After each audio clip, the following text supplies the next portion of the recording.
सिद्धि हिंदी विद्यालय के YouTube channel में कक्षा 12वीं के सभी विद्यार्थियों का मैं हर्षद जानी विषय अर्थशास्त्र के साथ आप सभी का हार्दिक स्वागत करता हूँ।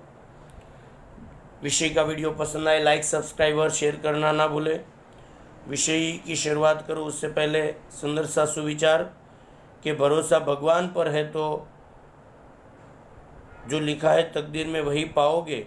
भरोसा यदि खुद पर है तो भगवान वही लिखेगा जो आप चाहोगे। अर्थात अपनी मेहनत और बाजुओं पर भरोसा और भगवान के साथ मिलकर अगर आगे बढ़ते हैं तो हमारा कोई भी काम संपूर्ण हो जाता है। इसी के साथ सुंदर सी प्रार्थना करते मिलकर।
सुंदर सी प्रार्थना के बाद जो लेसन छठा हम लोगों का चालू था जिसका नाम था बेरोजगारी, उस लेसन के संदर्भ में हम लोगों की बात चल रही थी और उस लेसन के अंतर्गत जो मुद्दे आने वाले हैं उन मुद्दों का परिचय मैंने आप लोगों को पहले करवा दिया था।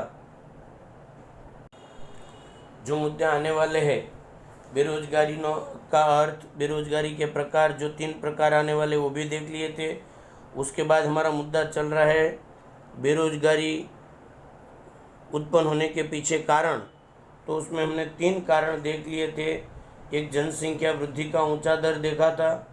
रोजगार के अवसरों में मंद बढ़ोतरी देखी थी। अब तीसरा जो कारण है बचत और पूंजी निवेश का नीचा दर। अब उसके अंतर्गत आप लोगों को कम से कम 2 या 3 मुद्दे बनाने रहेंगे।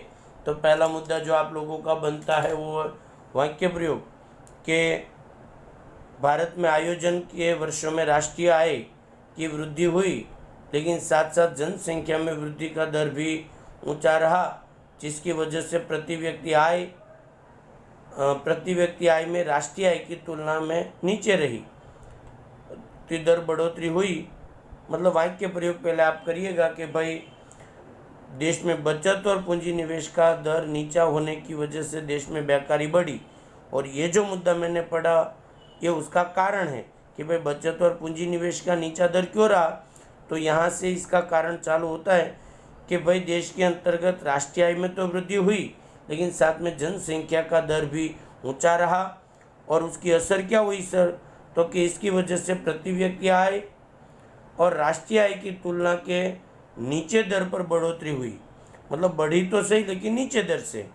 और नीचे प्रति व्यक्ति आय और बोझ रूप जनसंख्या पर निभाव का खर्च अधिक हो गया। मतलब कारण 2 ही मुद्दे बने कि भाई बचत और पूंजी निवेश का नीचा प्रमाण की वजह से देश में बेकारी का प्रमाण बढ़ा और उसका कारण जनसंख्या की वृद्धि ऊंची और राष्ट्रीय आय में वृद्धि का प्रमाण नीचा रहा। और जिसकी वजह से देश में जितनी बचत और पूंजी निवेश होनी चाहिए थी उतनी हो पाई नहीं। पूंजी असर क्या हुई सर, तो कि पूंजी निवेश का नीचा दर रहने से उद्योग, कृषि और अन्य क्षेत्रों में जितने रोजगार हमें मिलने चाहिए उतना रोजगार हमें प्राप्त नहीं हुआ और इस तरह से बेकारी बढ़ी। 3 मुद्दे बनाने हैं, वाक्य प्रयोग, कारण और उसका असर जो है वो। उसके बाद का चौथा जो कारण है पूंजी प्रधान उत्पादन पद्धति।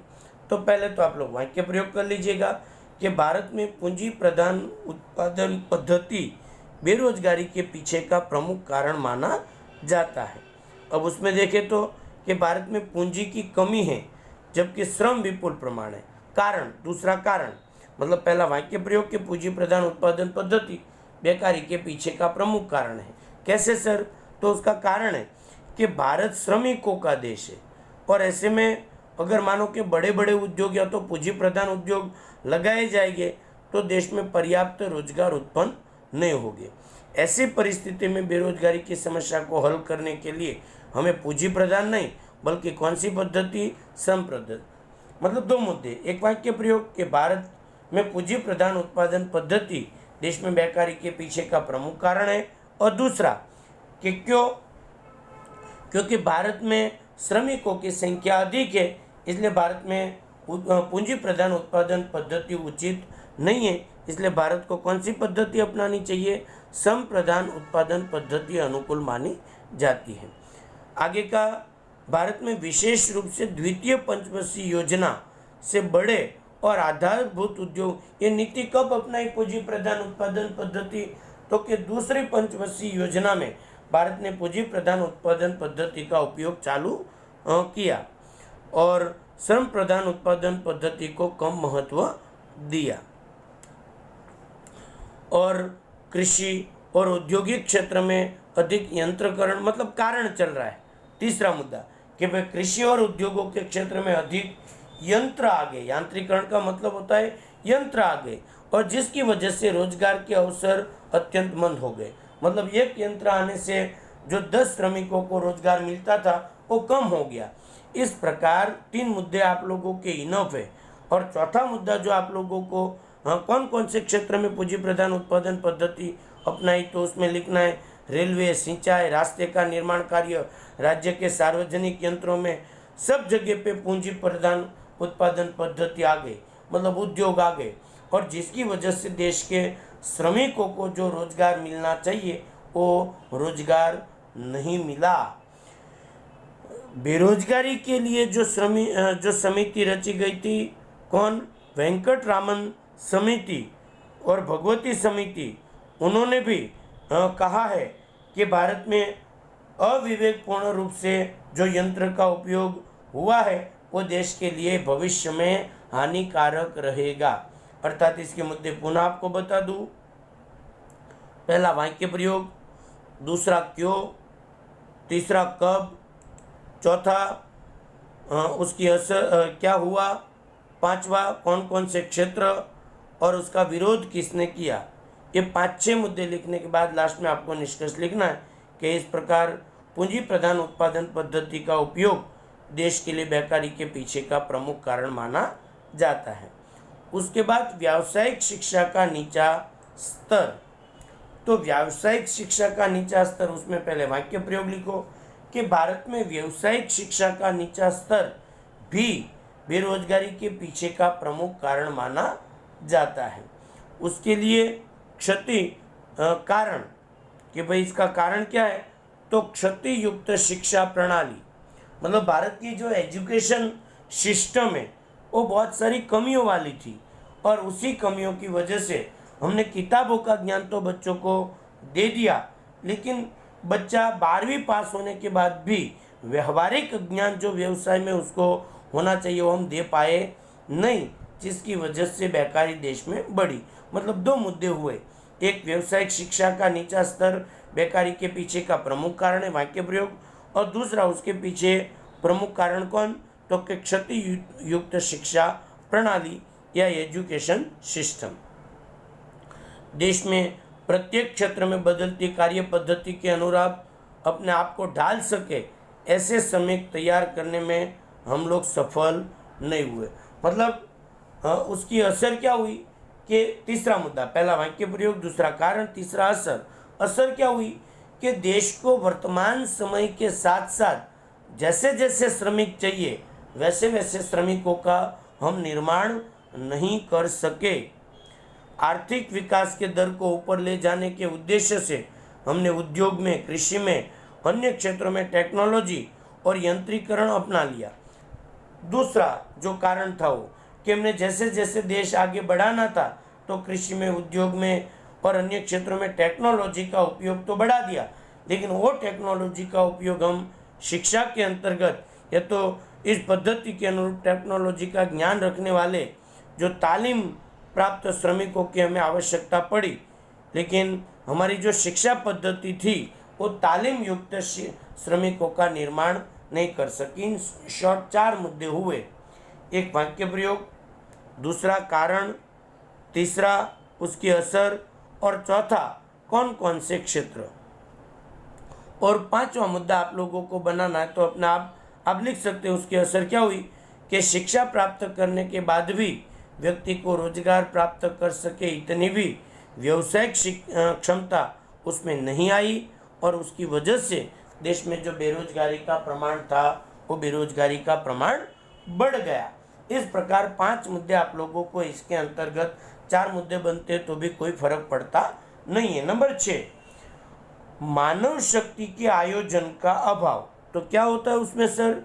तो के वाक्य प्रयोग कर लीजिएगा पहले कि मानव भारत में आयोजन के वर्षों के अंतर्गत मानव शक्ति के योग्य रूप से आयोजन जितने होने चाहिए वो नहीं हो। मतलब पहला वाक्य प्रयोग कि भारत में मानव शक्ति के आयोजन का अभाव होने की वजह से देश में बेकारी का प्रमाण बढ़ा, कि देश में वर्तमान समय में जिस प्रकार से श्रम की मांग बढ़ रही है उसके पर्याप्त श्रम की आपूर्ति हो, इस प्रकार के मानव शक्ति का हम आयोजन नहीं कर सके। दूसरा कारण, मतलब देश में जिस प्रकार के श्रमिकों की जरूरत थी वो श्रमिकों का हम मानव शक्ति का संकलन करके निर्माण नहीं कर सके, उनका आयोजन नहीं कर सके।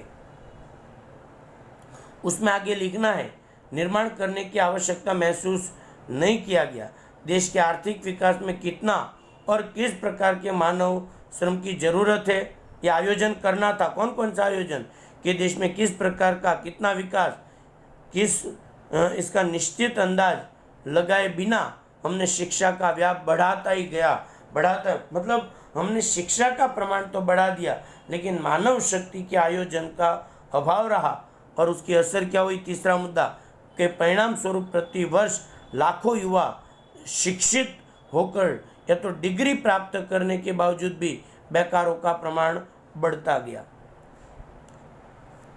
अर्थात 3 मुद्दे, पहला वाक्य प्रयोग, दूसरा कारण, तीसरा असर। क्या असर हुई कि लाखों युवान हर साल शिक्षित होकर डिग्रियां तो प्राप्त करने लगे लेकिन उनको रोजगार नहीं मिला। क्यों?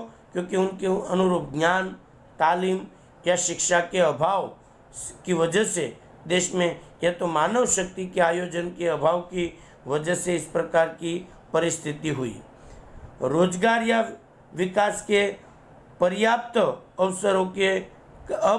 अवसरों के कारण योग्यता और तालीम प्राप्त डॉक्टर हो, इंजीनियर हो, शिक्षक हो, उनको विदेश में जाना पड़ा। उसकी असर क्या हुई?